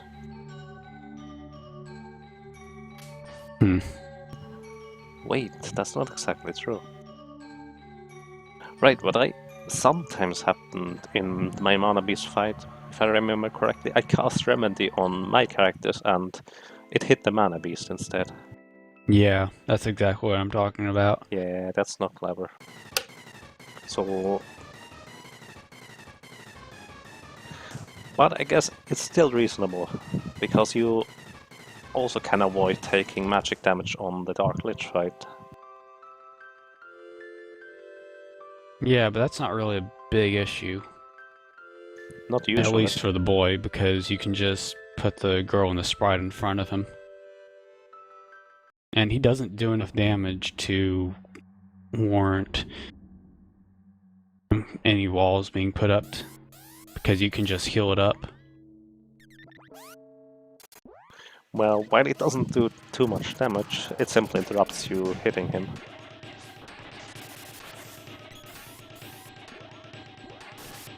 Because you'll notice the sprite and the girl get hit over and over again. I just continually ignore it and swap characters around. Yeah, I guess.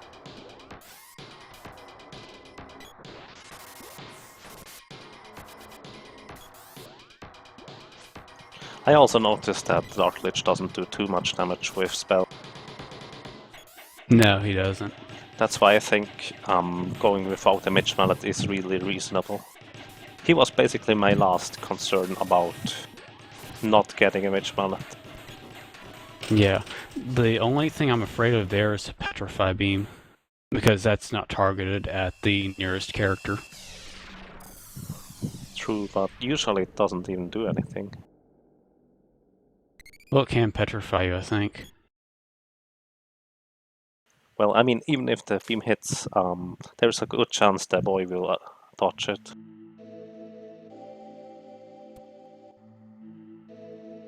Also, by the way, in case you have one character dead in this fight, the ghost can block those beams.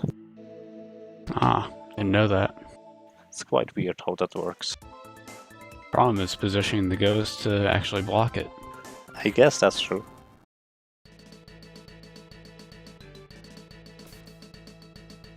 And now up to the final fight. I assume it's a 2-cycle as well. Yeah, I didn't miss a single shot.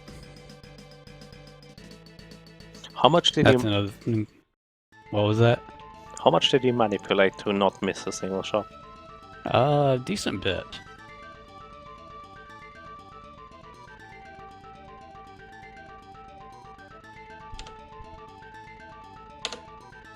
Also, I've also wondered if casting slow or analysis on the mana beast would actually be helpful. Because I think it would just slow the fight down. while it would slow the fight down overall, it actually would stop the mana beast from flying away, well, let's say, at the normal time. It would delay him flying away. At least that's what I think it would do.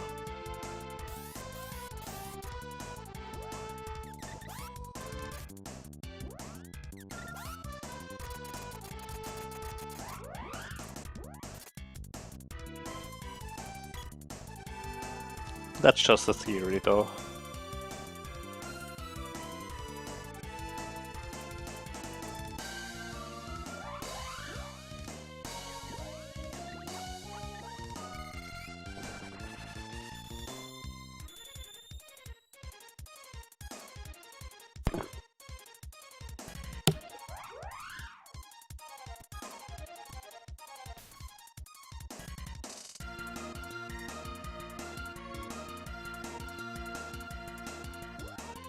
Also, I assume you manipulated him to come from below. Actually, I didn't really need to. He came from below on both cycles. Okay.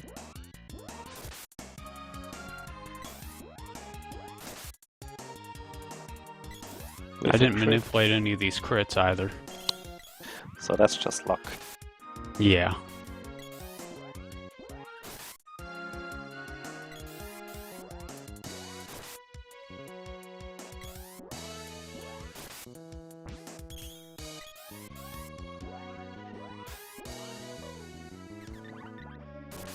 Also, if he's casting Lucent Beam and you hit him beforehand, wait until the damage numbers pop up before you can actually hit him again.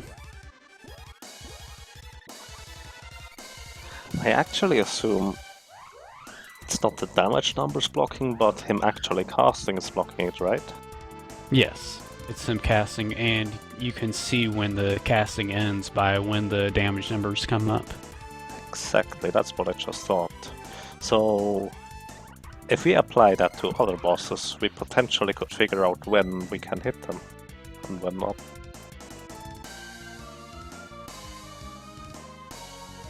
It could be.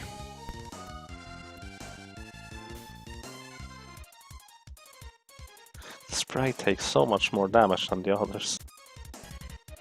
Yeah, I'm wondering if he got crit or something. And actually, Monabeast didn't come from below. Yeah. So. Is it that much faster when he comes from below? Well, roughly one hit. You can do more. It's not that much faster, but it's much easier to get a 2-cycle here.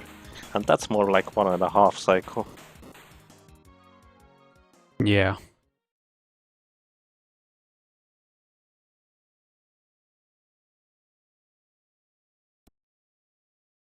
Movie end.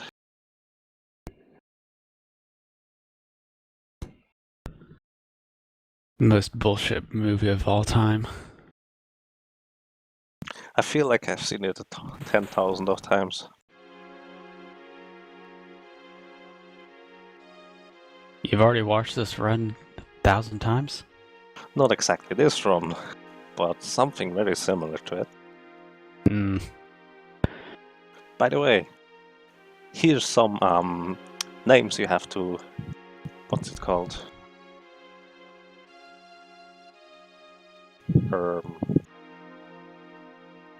Subtract from the total, since this doesn't really cost time anymore.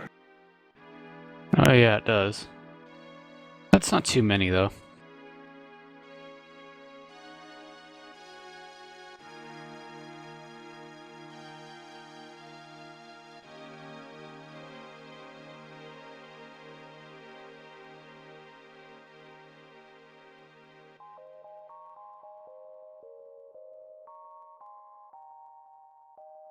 I guess I should have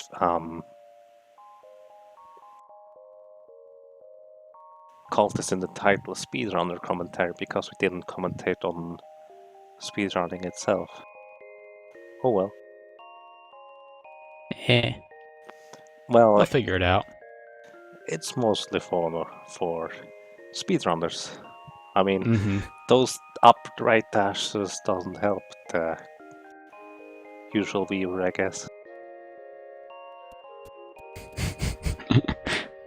Sorry. I think casual viewers got something out of it as well. A little bit. But I imagine they might enjoy getting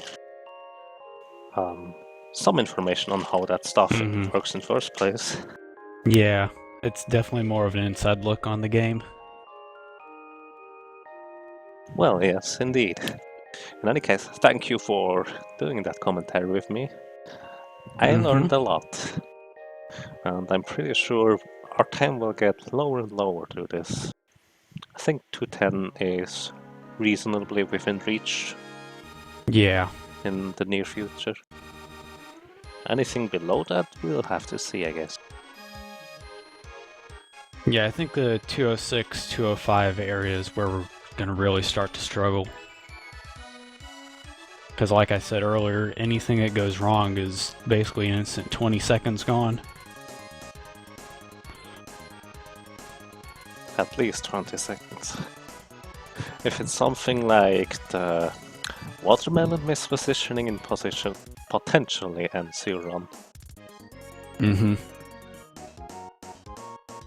By the way, I figured I'd try to...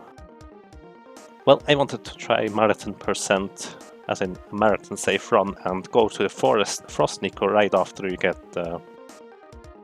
what's it called? Right after you get Flammy. And then, in case anything happens, simply safe warp into that area. You cannot safe warp into the watermelons area, by the way. Well, you can, but... But the watermelon's not there. Yeah, I think he is there, but the whole area is extremely scrambled. So weird.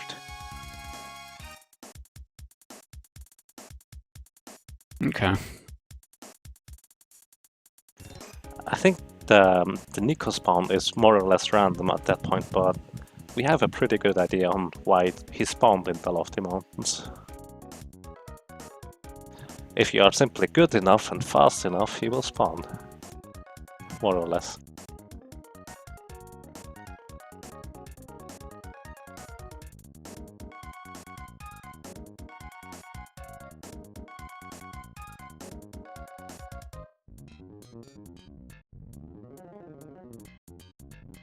Okay.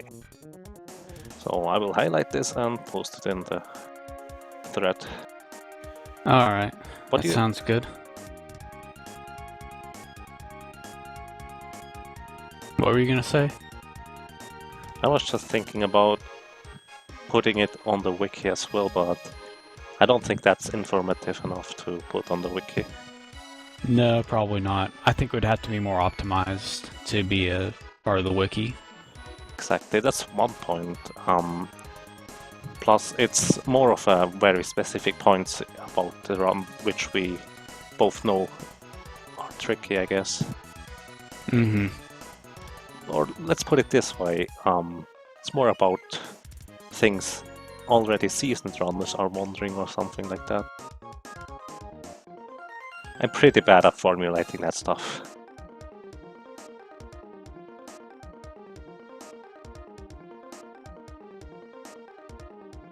Well, thank you again for showing this on your stream, especially since you've got better quality. Well, it was a pleasure. Yeah, there would have been artifacting all over the place if I tried to do this on mine.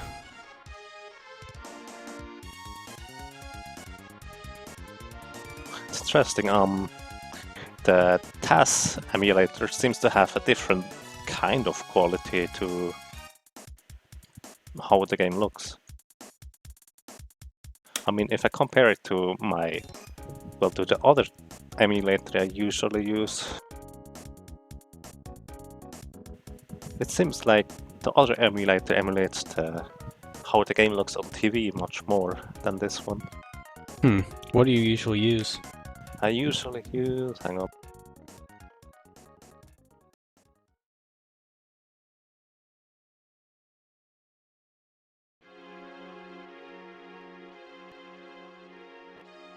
I usually use 1.53, which isn't the TASing emulator.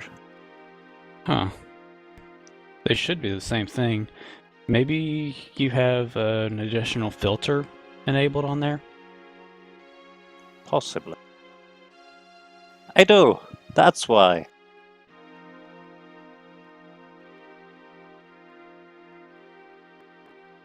I must have messed with those settings at some point. Yeah.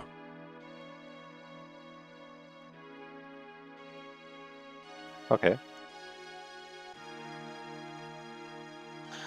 That's that, I guess. So, Mm-hmm. I will highlight this. Alright. How do you add such a thing? What? Exactly.